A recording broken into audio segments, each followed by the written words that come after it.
E Bwana, kweli u mtakatifu, na kila kiumbe kilichoumbwa nawe kinakusifu kwa haki. Maana kwa njia ya mwanao Bwana wetu Yesu Kristo, na kwa uwezo utendaji wa Roho Mtakatifu, unavitia uzima vitu vyote na unavitakatifuza, wala huachi kwa kusanya watu kwako, ili toka mawio ya jua hata machweo yake dhabihu safi tolewe kwa jina lako.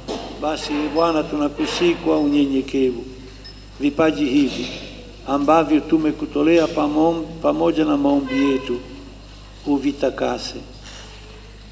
Upende kuvitakatifuza kwa Roho huyu huyu, ili viwe mwili na damu ya mwanao Bwana wetu Yesu Kristo, aliyetuamuru tuadhimishe mafumbo haya.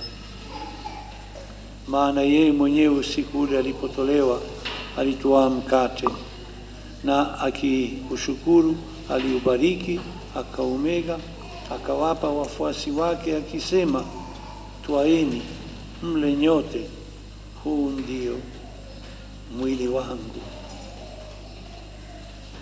utakaotolewa kwa ajili yenu.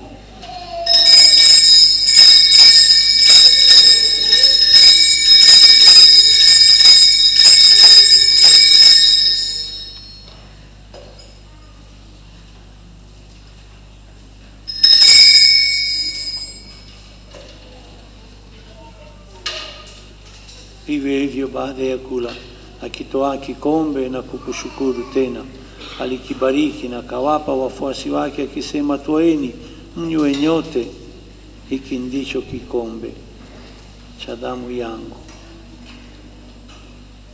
damu ya agano jipya na la milele, itakayomwagika kwa ajili yenu na kwa ajili ya wengi kwa maondoleo ya dhambi.